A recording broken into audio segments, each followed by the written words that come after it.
몸살이 심하게 걸렸다고 얘기를 하는데 오늘 보도를 보니까 이제 몸도 아프고 막 이러는데 여러분들 환절기에 좀 정말 잘 이렇게 건강 유지하시고 기도 많이 하시기 바랍니다. 자, 우리 하나님 말씀 보겠습니다. 로마서 11장 우리 25절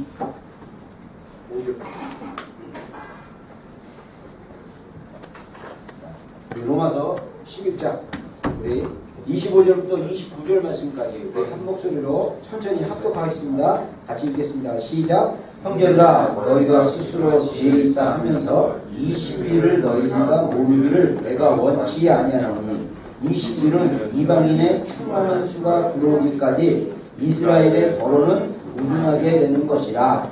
그리하여 온 이스라엘이 구원을 받으리라.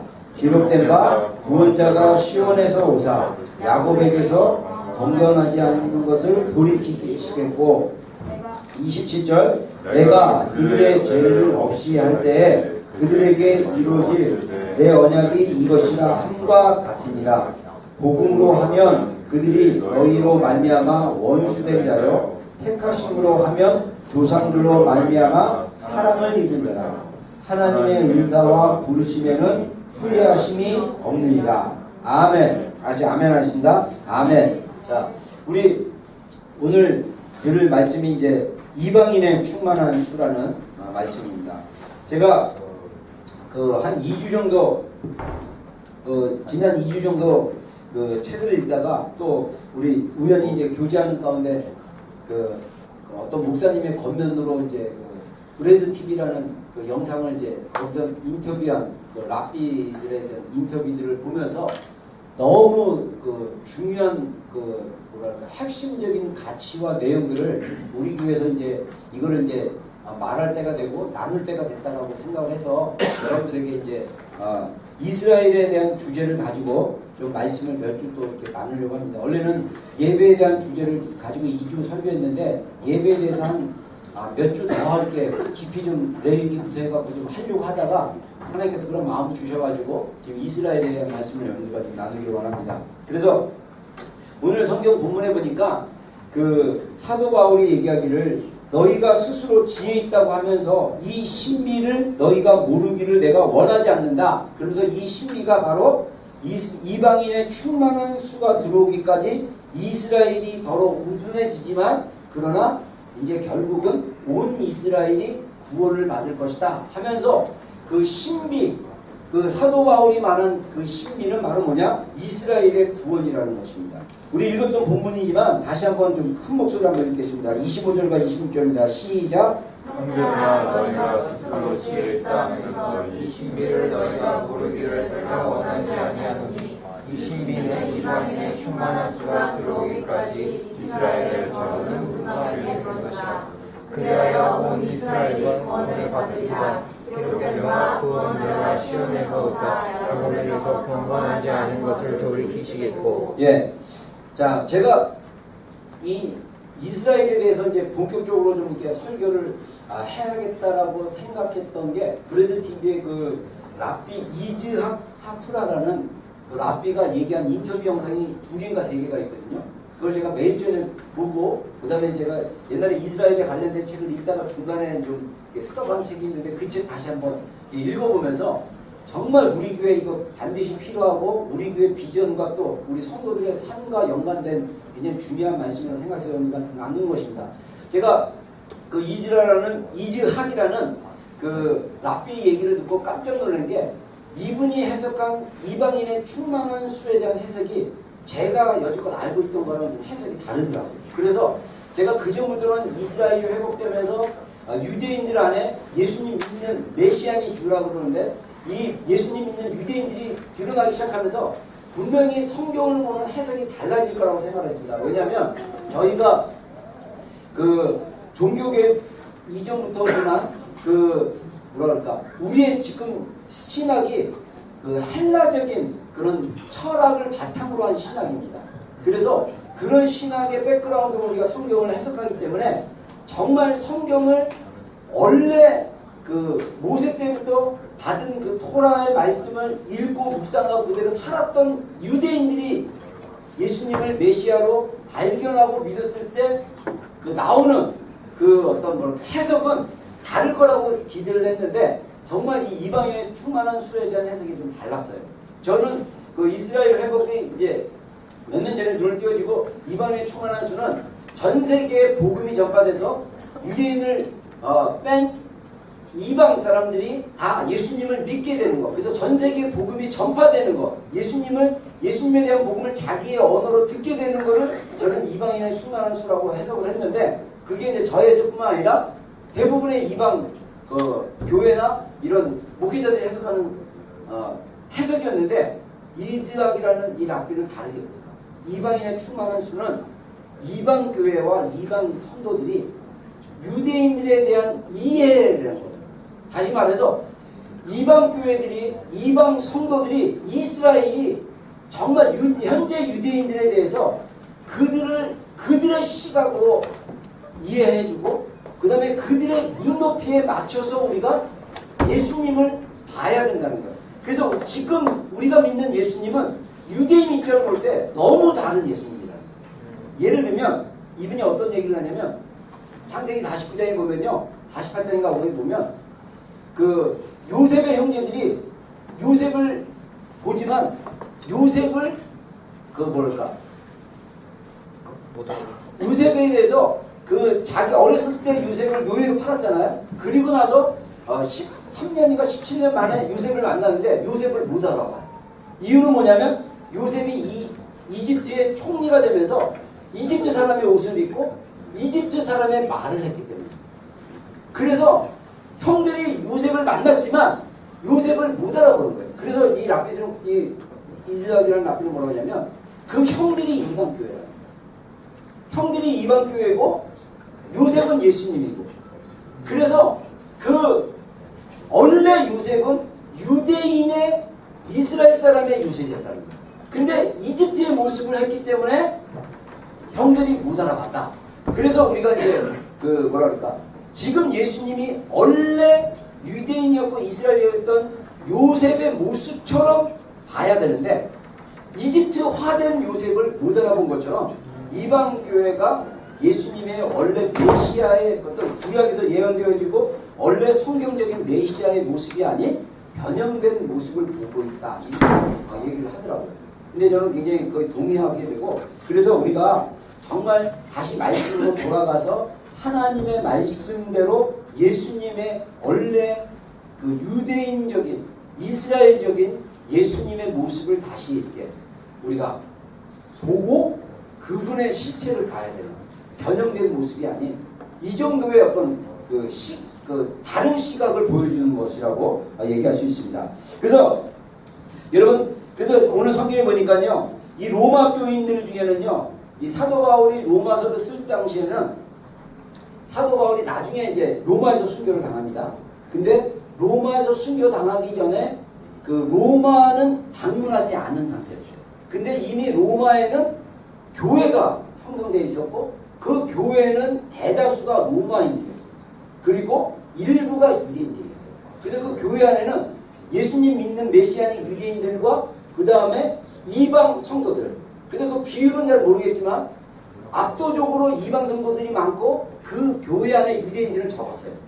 그러면서 이 로마 아직 사도 바울이 방문하지 못한 로마 교인들을 향해서 쓴 편지가 로마서입니다.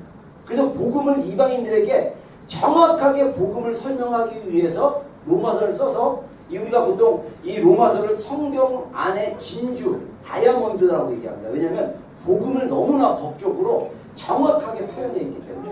그래서 로마서를 이방인들에게 복음을 상세하게 설명하기 로마서라고 얘기합니다. 자, 그러면서 로마서 11장에 사도 바울이 이방인 성도인 로마인들에게 이게 동일하게 이방인 성도인 우리에게도 말씀하시는 거죠. 너희가 스스로 지혜 있다고 생각하는데 그렇게 생각하지 마라. 네가 하나님이 주신 그 신비, 그 비밀은 뭐냐? 바로 온 이스라엘이 구원을 받게 될 것이다. 근데 이 비밀을 이해하는 것을 마치 뭐와 같냐면요. 우리가 복음을 이해하는 것과 마찬가지입니다. 그래서 우리가 이 비밀이라고 얘기했을 때 이 비밀은요. 천국의 비밀을 아는 것과 동일합니다. 자, 우리 마태복음 13장 11절 다 같이 한번 읽겠습니다. 시작. 대사파에 이르시되 천국의 비밀을 아는 것이 너희에게는 허락되었으나 그들에게는 아니게 하리라. 네, 우리가 마태복음 13장을 보통 이게 천국 비유의 장이라고 얘기해서 예수님께서 마태복음 13장에 씨 뿌리는 비유를 합니다. 네 가지 밭을 얘기하고 그 다음에 이제 그 비유를 해석을 해줘요.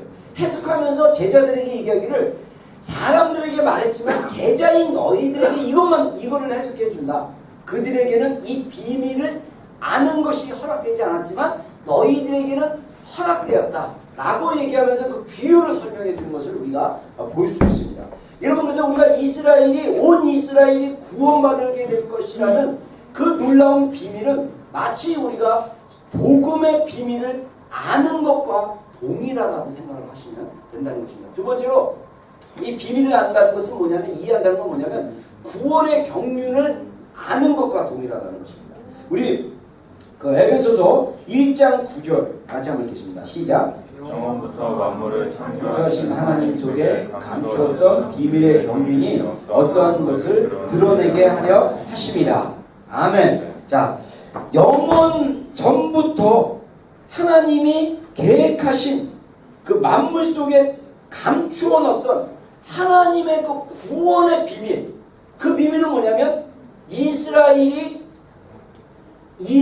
넘어짐으로써 하나님이 이방인들에게 복음을 전해서 이스라엘과 유대인과 이방이 한 몸으로 이루어서 이제는 하나님의 구원의 새로운 한 세 사람이 돼서 하나님의 예배 가운데 나가는 그런 경륜, 구원의 그 놀라운 경륜, 그 비밀, 그것을 아는 것이 비밀을 아는 거라고 얘기했습니다.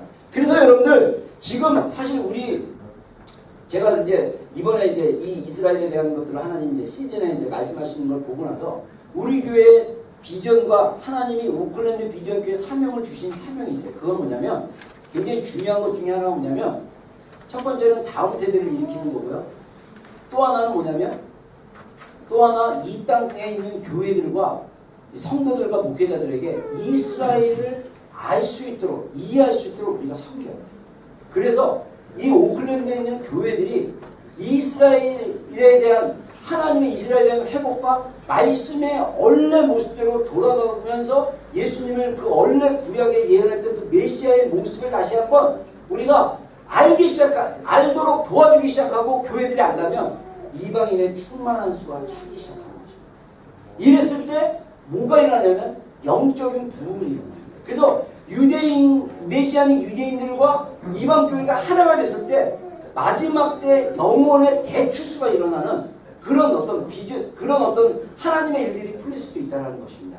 그래서 우리 교회가 이 오클랜드에서 특별히 한인교회 안에서 정말 이 이스라엘에 대한 하나님의 신비가 풀어질 수 있도록 이거를 풀어내는 거, 이게 굉장히 중요합니다.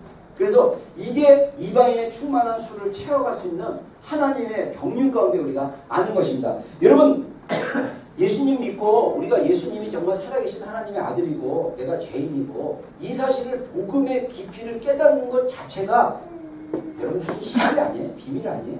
아무리 예수님을 믿고 싶어도 안 믿어진 사람들이 너무나 많고 예수님을 알고 싶어도 모르는 게 너무나 많습니다. 마치 가려진 것 같아요.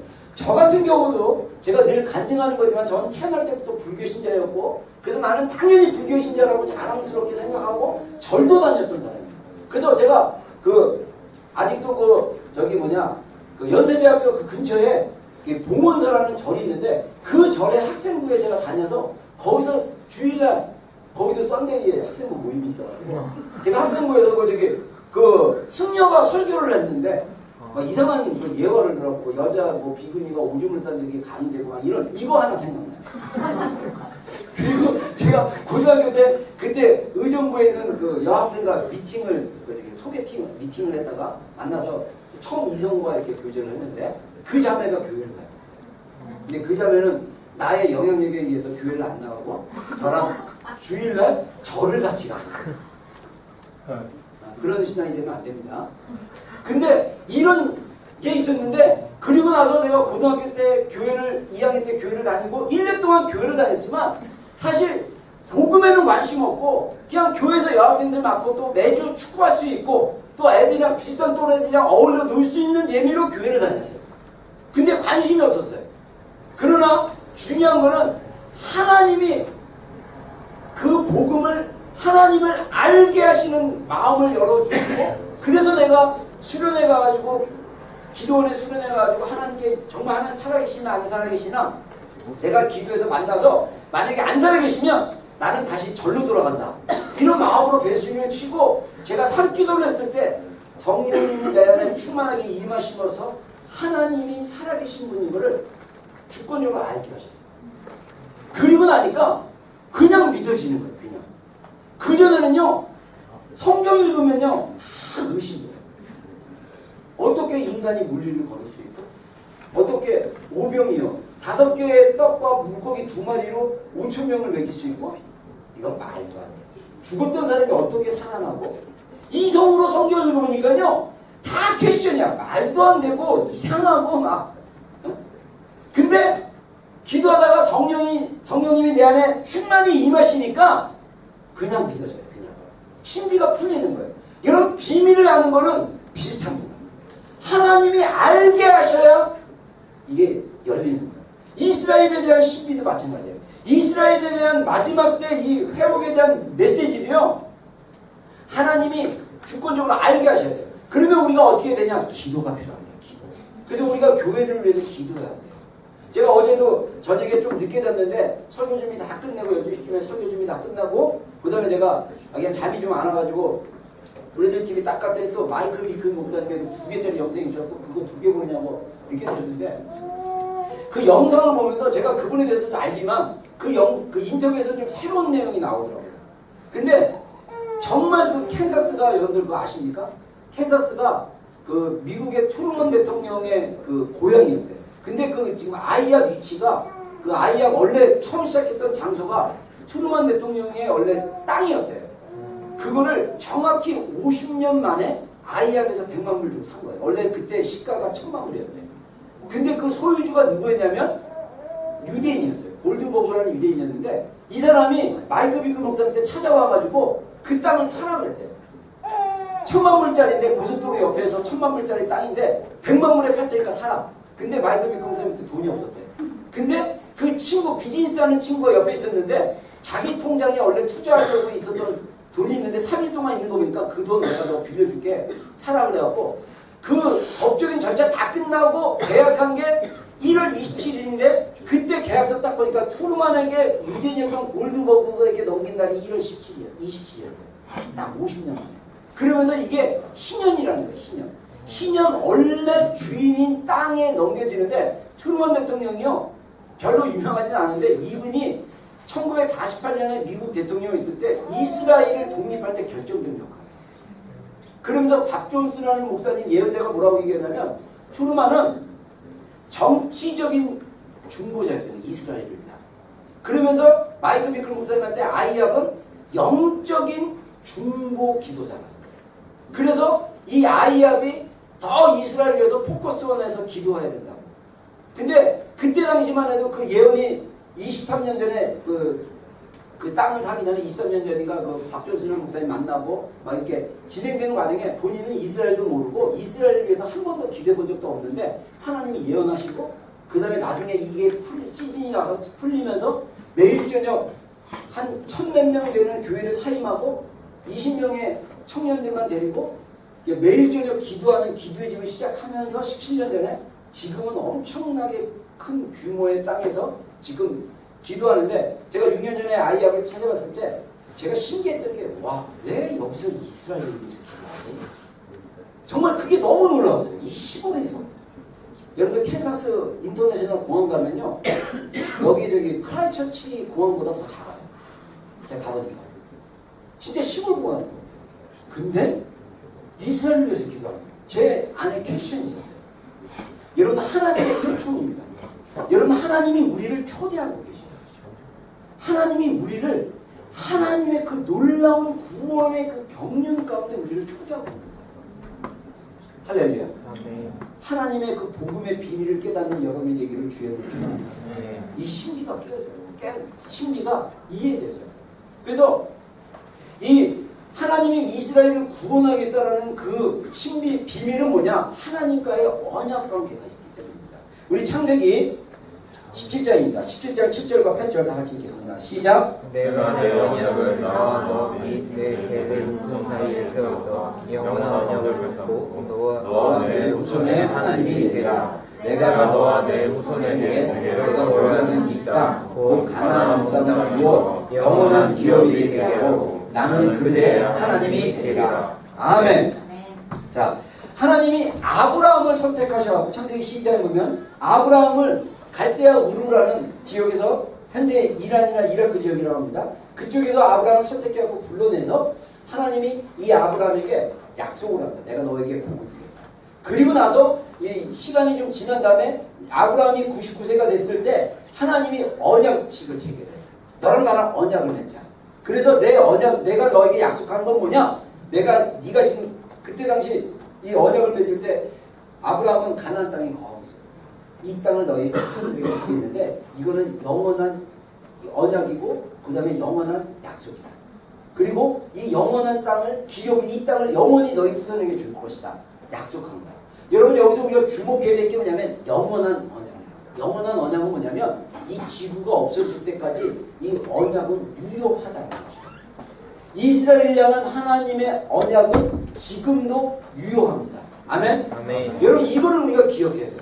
우리가 자꾸 이게 영원한 언약을 일단 나중에 얘기했지만 이게 대체해버리려고 그러는데 이게 대체되는 게 아니에요. 이 영원한 언약은 변하지 않는 언약입니다. 하나님이 아브라함을 통해서 그 아브라함의 후손인 이스라엘 사람들에게 약속을 한 거예요. 그래서 이 영원한 땅을 그래서 이스라엘 사람들이 다시 1948년에 2000년 만에 이 예루살렘에 돌아왔지만 예루살렘이 아직 팔레스타인의 통치였는데 1967년에 6.1 전쟁을 통해서 예루살렘을 완전히 점령해서 이제 그 통치권이 누구에게 하냐면 이스라엘에게 가져가요. 그걸 갖다가 이제 다니엘이 예언했던 이방인의 때 이방인의 발표했던 것을 다시 회복하는 시기였어요. 근데 팔레스타인 사람들은 뭐라고 주장하냐면 2000년 전에 우리가 왔다. 맞아요. 2000년 전에 로마에 의해서 예루살렘이 완전히 무너지고 나서 이 예루살렘에 거했던 이스라엘 땅에 거했던 유대인들을 다 쫓아내버렸어요. 그래서 그 대신 주변에 있는 아랍 사람들을 데리고 들어왔어요. 들어 살라고 그랬어요. 그래서 팔레스틴이라는 원래 팔레스틴은 블레셋입니다. 블레셋은 아주 이스라엘이 싫어하는 그 이스라엘이 항상 적이었던 그 이름으로 만들어버려가지고 팔레스틴 사람들 살기 2000년 동안 한 거예요. 근데 유대인들은 2000년의 역사가 아닌 그 훨씬 전인 하나님이 이스라엘 사람들에게 약속한 땅, 그 기업이기 때문에 자기의 땅을 주장합니다. 여러분들 하나님의 기준으로 볼 때는요, 이 이스라엘 땅은 하나님이 이스라엘 사람들에게 준 약속의 땅입니다. 아멘. 여러분 이게 굉장히 중요한 언약이고요. 또 하나 신해산 언약을 통해서 하나님이 다시 컨펌하셨습니다. 자, 출애굽기 19장입니다. 19장 우리 19장 말씀 우리 다시 한번 읽겠습니다. 시작. 세계가 다 내게 속하였나니 너희가 내 말을 잘 듣고 내 언약을 지키면 너희는 모든 민족 중에서 내 소유가 되겠고 너희가 내게 대하여 제사장 나라가 되며 거룩한 백성이 되리라. 너는 이 말을 이스라엘 자손에게 전할지니라. 네, 출애굽기 19장 5절부터 6절까지 하나님께서 모세에게 말하기를 너희가 내 말을 듣고 내 언약을 지키면 아브라함에게 말했던 그 언약을 지키면 그리고 이제 20장에 가면 출애굽기 20장에 가면 시내의 산에 올라가 가지고 모세가 40일 동안 기도하면서 그 토라를 받아갖고 내려오는데 그 토라가 바로 뭐냐? 그 하나님의 말씀, 십계명 말씀이고 십계명을 중심으로 해서 우리가 말하는 창세기부터 시작한 이렇게 우리가 보통 그렇게 율법의 말씀이라고 하는데 이 토라는 넓은 의미로 얘기하냐면요, 성경 66권 전체를 얘기합니다. 그래서 하나님의 말씀을 지키면 내가 너희를 제사장 나라 삼겠다. 제사장 나라는 요즘 말로 얘기하면 목사들의 나라예요. 목사들. 이스라엘 사람들은 다 목사다 라고 얘기한 거랑 똑같은 거예요. 그런 것처럼 그들에게 그 언약을 지키겠다라고 얘기하면서 백성들에게 질문하고 너희 그렇게 살겠냐? 내 백성 되고 너는 내 언약대로 살겠냐라고 백성들에게 물어봐요. 그럼 백성들이 네 그렇습니다. 우리가 하나님의 백성으로 살아가겠습니다라고 언약식을 맺어요. 그게 신해산 언약이라고 해요. 그래서 이스라엘 백성들이 하나님과 다시 언약을 맺는 것을 우리가 볼 수 있습니다. 또 신약 마태복음에 보면요, 예수님께서 이 하나님과 이스라엘 백성들 사이에 맺은 언약은 영원한 언약이고 절대 변하지 않는 것을 확증하셨습니다. 마태복음 5장 17절과 18절입니다. 다 같이 읽겠습니다. 시작. 내가 율법이나 선지자를 폐하러 오느냐 생각하지 말라. 폐하러 온 것이 아니요 완전하게 하려 합니다. 진실로 너에게 이르노니 천지가 없어지기 전에는 율법의 1.1도 결코 없어지지 아니하고 다 이르리라. 아멘. 우리가 착각하면 구약의 율법을 새 언약으로 바꿨기 때문에 구약의 것들을 다 팔았다 이렇게 생각하는데 그게 아니에요. 예수님이 오신 것은 뭐냐면 구약의 말씀들을 성취하려고 오신 거예요. 그래서 예수님의 십자가의 죽으심은 구약의 제사장들이 드렸던 그 제사를 성취해버렸어요. 그래서 우리는 다시 구약과 같은 구약의 제사장들이 드리는 그런 제사를 드릴 필요는 없습니다. 그것은 성취됐기 때문에 이제는 그림자로 할 필요는 없어요. 그러나 그 외에 다른 것들은 하나님의 말씀은 여전히 살아있고 또 이스라엘을 향한 하나님의 언약은 여전히 하나님과 유효한 언약이라는 것을 우리가 기억해야 된다는 것입니다. 그래서 우리가 보통 마태복음 5장, 6장, 7장을 산상순이라고 얘기하는데 이 산상순을 다른 면으로 얘기하면요, 모세가 율법을 시내산에서 가져와서 얘기했던 것을 예수님이 재해석한 거예요. 그 온전하게 하시는 거예요.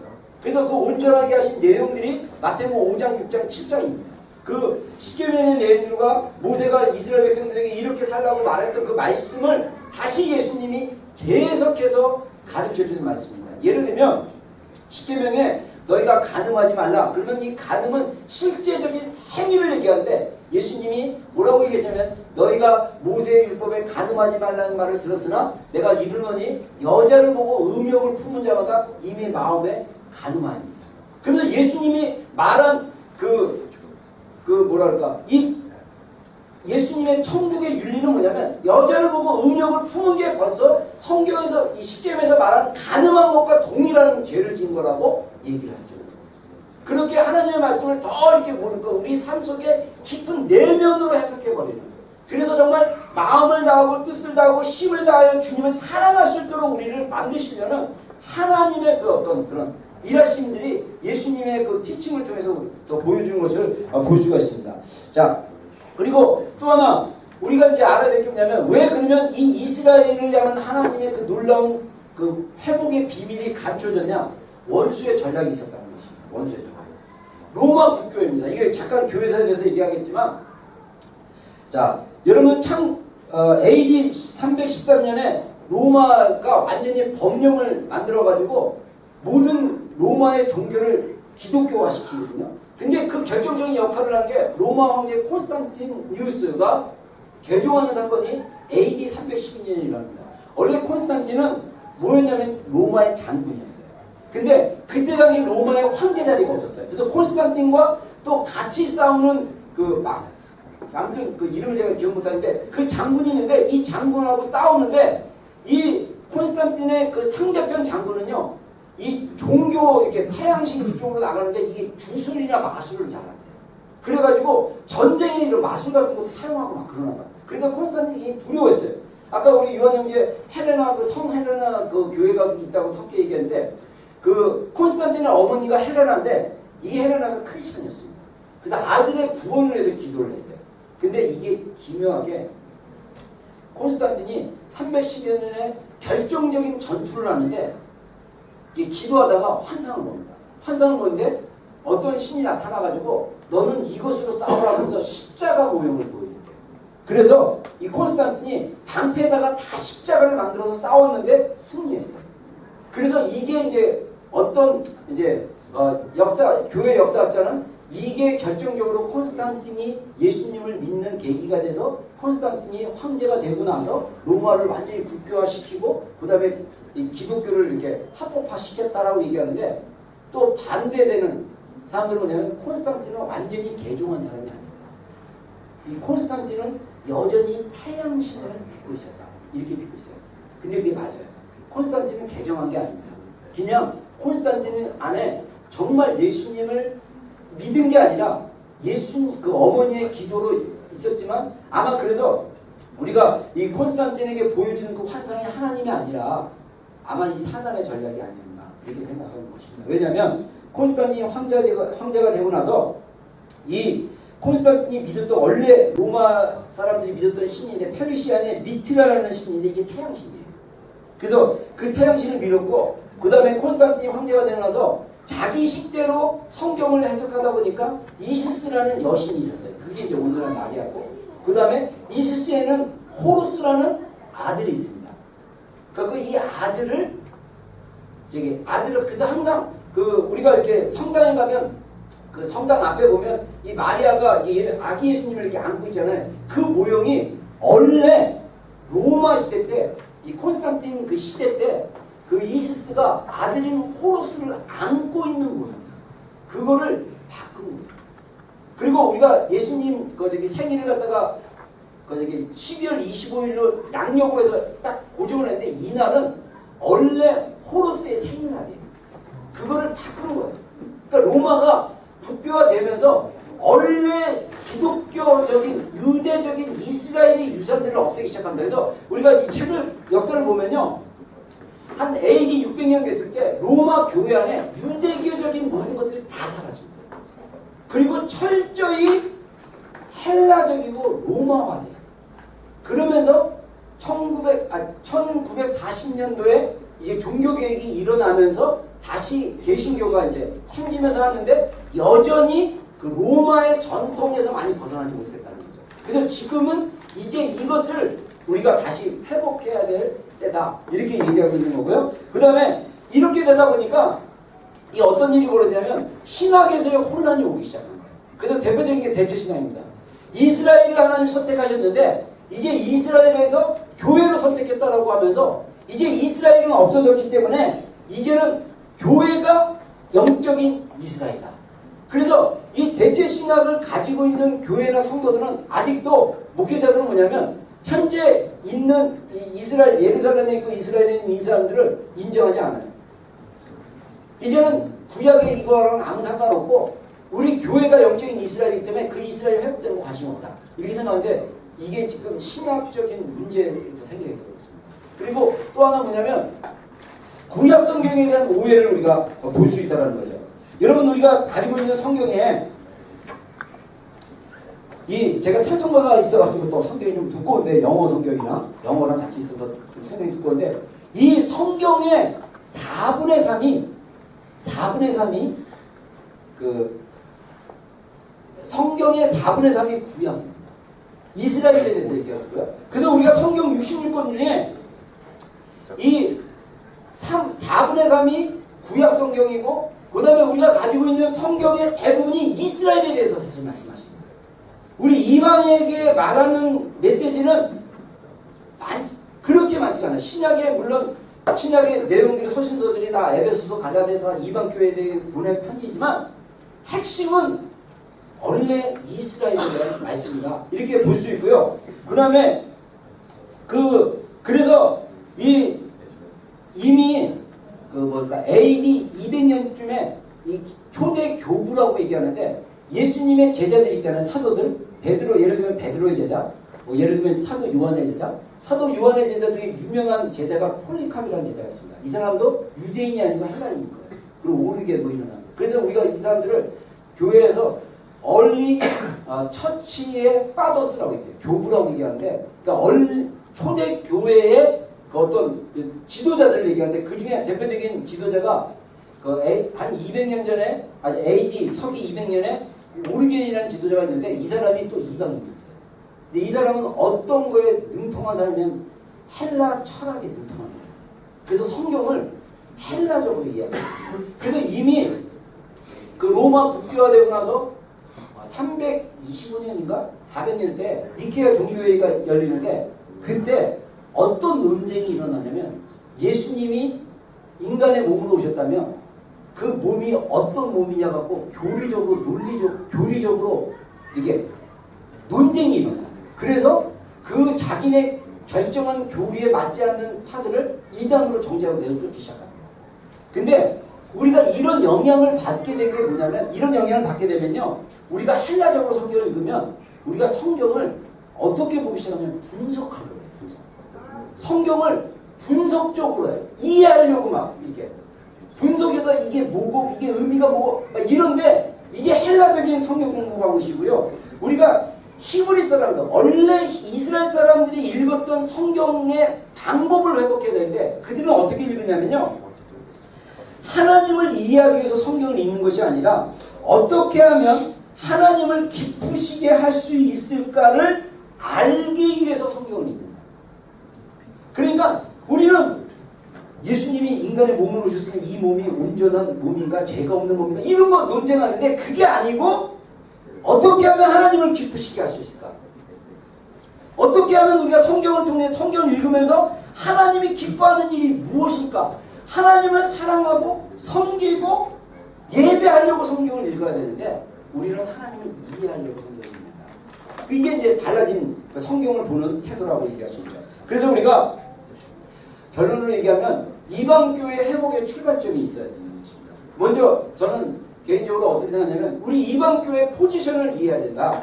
로마서 11장 17절과 18절 우리 다 같이 한번 읽겠습니다. 시작. 또한 가지 얼마가 꺾였는데 돌 감람나무인 내가 그들 중에 접붙임이 되어 참 감람나무 소리의 진액을 함께 받는 자가 되었으며 그 가지들을 향하여 자랑하지 말라 할지라도 내가 뿌리를 보존하는 것이 아니요 우리가 너를 보존하는 것이니라. 예. 자 여기서 가지 얼마가 꺾였다라고 얘기했는데 이 가지는 바리새적인 유대인들의 관점에서 가지가 꺾인 거고 우리는 원래 돌감람나무였는데 참 감람나무에 접붙임이 됐다라고 얘기하잖아요. 그래서 이 우리가 뿌리를 보존시키는 게 아니라 뿌리가 우리를 보존시킨다. 그래서 이 뿌리를 이제 뭐라고 해석하냐면 메시아닉 유대인이라고 해요. 그래서 여러분들 우리가 가지가 풍성해지려면요 뿌리가 튼튼해야 되고 뿌리가 건강해야 돼요. 뿌리가 이 수분을 잘 빨아들여야 돼요. 우리 집에 피조와 나무가 있는데 작년에는 이 잘 자란 말이 굉장히 많이 열어졌어요. 지금 보니까 이 큰 게 몇 개밖에 안 열렸더라고요. 제가 잘 관리를 안 해서. 그래서 주변에 잡초가 무성하고 거의 뭐 덤불 같은 게 덮어져가지고 제가 치워줬는데 우리 사모가 막 다 치우라는데 제가 게을러서 못 치우니까 사모가 다 치우고 막 이러는데 사실은 이 뿌리를 건강하게 해주려면 거기다가 영양분도 넣고 태비도 넣고 막 이래가지고 뿌리가 수분이 충분하게 만들면 이 가지에 있는 피조아들이 계속 열리게 된다는 거예요. 이런 마찬가지로 이 메시아닉 교회들이 이제 회복됨으로써 그래서 이 로마서에서 사도 바울이 뭐라고 하냐면요. 너희가 이스라엘 사람들이 넘어짐으로 구원이 이방인에게 왔는데 그들의 넘어짐 때문에 복음이 너희들에게 전파됐다면 그들이 다시 살아나서 그들이 풍성한 하나님의 은혜 가운데 머물다면 너희들에게 받을 그 영광이 얼마나 크겠느냐. 여러분 메시아닉 교회들이 회복되어지잖아요. 그리고 우리가 그 메시아닉 교회들과 연결되어서 우리가 같이 교제하고 연결되어 있으면 우리 안에 말씀의 회복과 이 풍성함을 더 누릴 수 있는 거. 이게 영적인 원리라는 것입니다. 우리의 원래 말씀의 뿌리로 내려가야 된다는 것을 우리가 얘기하고 있다는 것이요. 그래서 그 마지막으로 제가 이제 4가지 이렇게 얘기하는데 요거는 아마 다음 주에 디테일한 설교를 좀 요걸 좀 이렇게 나눠야 될 것 같은데 하나님을 아는 그 경외함을 회복한다는 거예요. 그래서 아까 얘기한 대로 우리가 이제 성경을 자꾸 이렇게 분석하려고 하지 말고 하나님을 찬양하고 섬기고 사랑하려고 우리가 성경을 읽는 거예요. 하나님을 사랑하고 찬양하고 섬기는 데 우리의 인생의 목표를 두고 우리가 살아야 된다. 그리고 두 번째로 말씀을 향한 히브리적 사랑의 회복. 다시 말해서 이 말씀이 우리 가운데 이게 젖어들어요. 하나님의 말씀이 우리 가운데 자꾸 이게 젖어들어가지고 우리가 이 말씀으로 자꾸 주님을 사랑하는 것을 고백해야 됩니다. 어제 제가 잠이 안 와서 늦게 좀 잤는데 누웠는데 잠이 잘 안 왔어요. 근데 잠이 안 오니까 별의별 생각이 막 생각 속에 막 들어와요. 그러니까 제가 이걸 끊고 제가 암송을 하기 시작했습니다.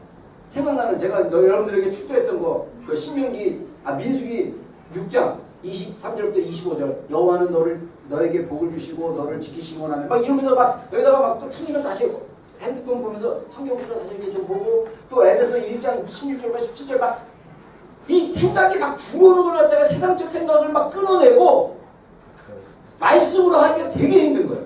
이 평소에 그냥 이제 말씀을 계속 암송해야 되는데 목사님에도 불구하고 안 돼서 우리가 이제 그런 시스템으로 들어가야 됩니다.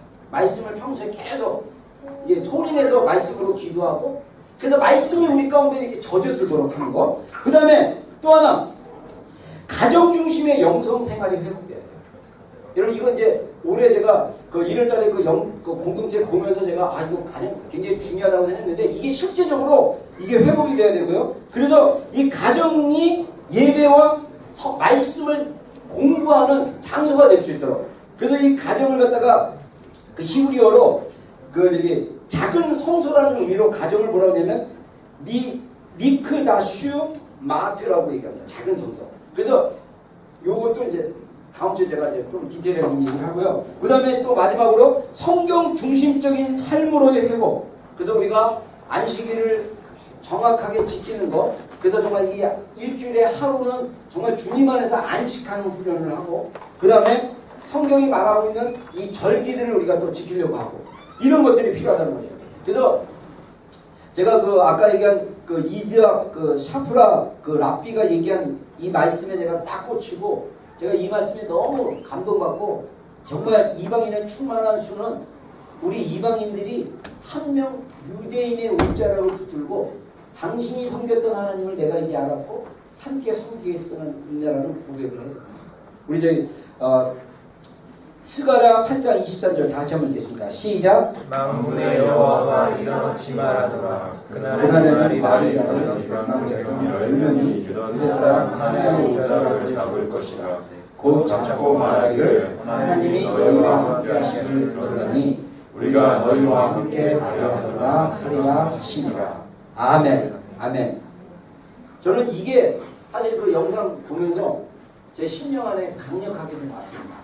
그래서 요 말씀 가지고 우리가 좀 다음 주에 좀 더 디테일하게 우리가 좀 설교를 좀 하려고 하는데 여러분들 개인적으로 저는 이 자부심이 있어요.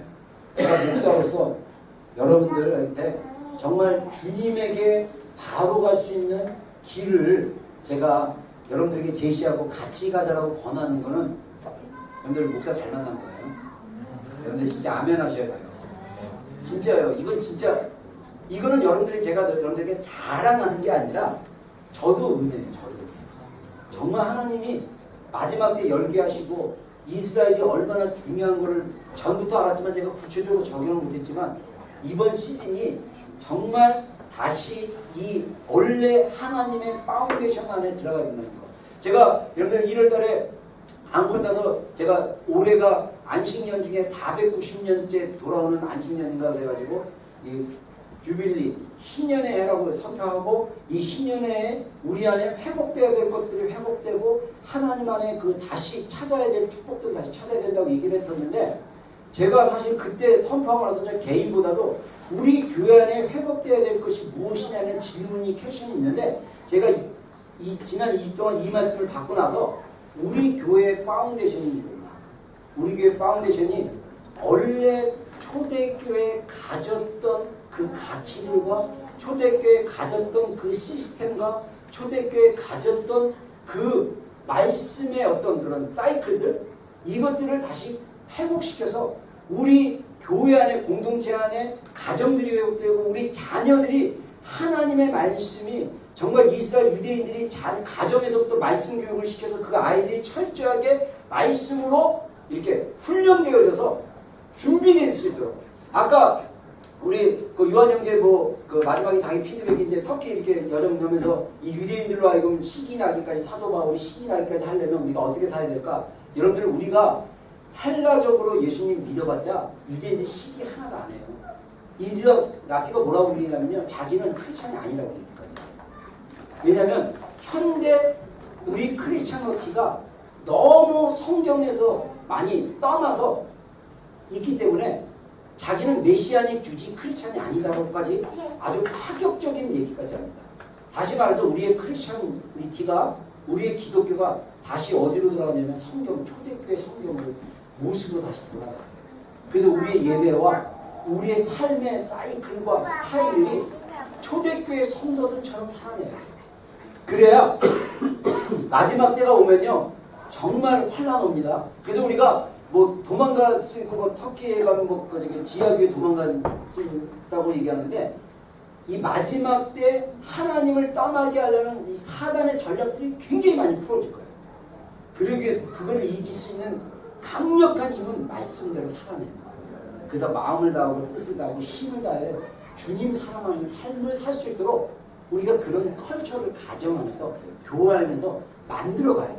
그러면 마이클 비클 목사님 말한 대로 우리 안에 브레이크 뚜루가 있고 그리고 우리 안에 주님이 주신 말씀의 능력과 기름 부음이 우리 안에 있습니다. 그러면 우리가 살아낼 수 있어요. 할렐루야. 여러분 그렇게 합시다. 아멘. 우리 공동체가 이 말씀대로 살아가는 공동체가 됐으면 좋겠습니다. 할렐루야. 아 진짜 기대돼요. 얼마나 여러분들이 따라올 줄 모르지만 근데 여러분들이 따라오려면 계시가 열려요. 할 수 없어요. 제가 억지로 하는 게 아니라 그래서 저는 여러분들 위해서 기도하겠습니다. 여러분들에게 계시가 열려가지고 정말 주님이 주셨던 이 정말 이 비밀의 깊이를 알아가는 자들에 대해서 정말 말씀대로 살아가는 그런 우리 비전교회가 되기를 주의 이름으로 축원합니다. 기도하겠습니다. 우리 반주부터 하고요. 네.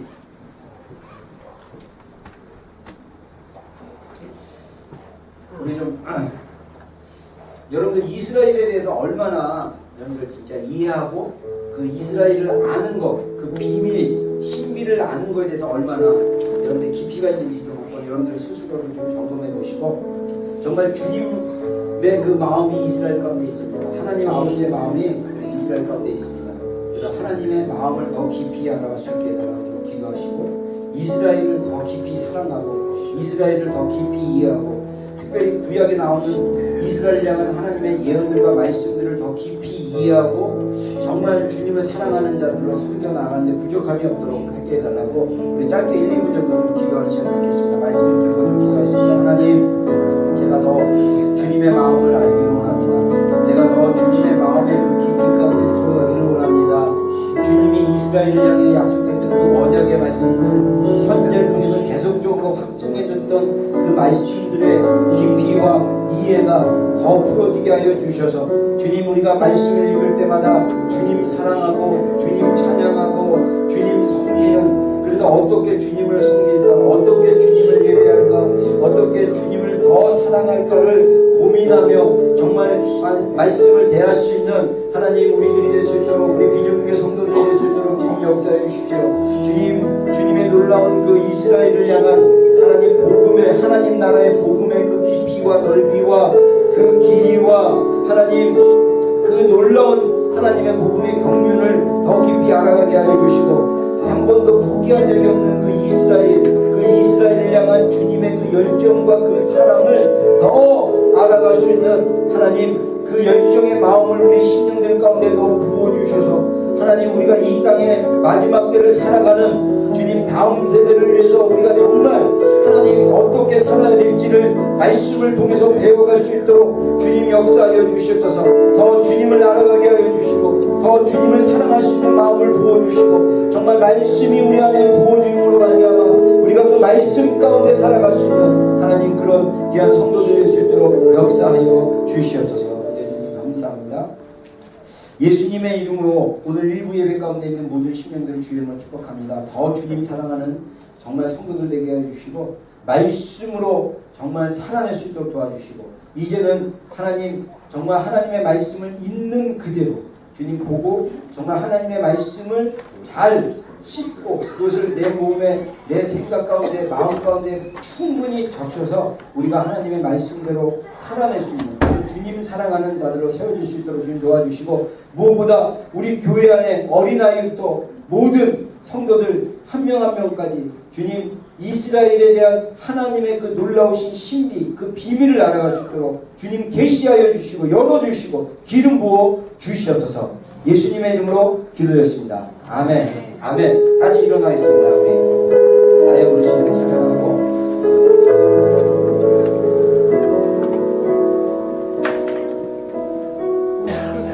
나의 부르심 나의 영원한 소망 예수님의 영상을 담은 것 나의 목적 나의 높은 부르심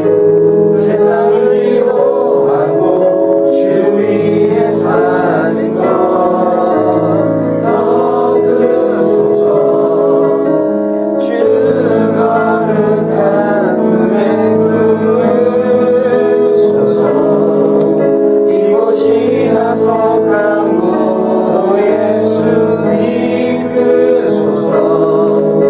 주 얼굴 보기 위해 은밀한 곳으로 내가 나갑니다. 아멘. 들어가겠습니다. 여호와는 내게 복을 주시고 너를 지키시 원하며 여호와는 그 얼굴을 내게 비추사 은혜 베푸시 원하며 여호와는 그 얼굴을 내게로 향하여 드사 평강 주시기를 원하노라. 지금은 우리 구주 예수 그리스도의 크신 은혜와 하나님 아버지의 극진하신 사랑과 성령님의 내주하심과 교통하심과 축복하심이 오늘 일부 예배에 온 모든 심령들 가운데 또 비전교회 속한 모든 권속들과 심령들 가운데 지금부터 영원토록 함께 하시기를 간절히 축원합니다.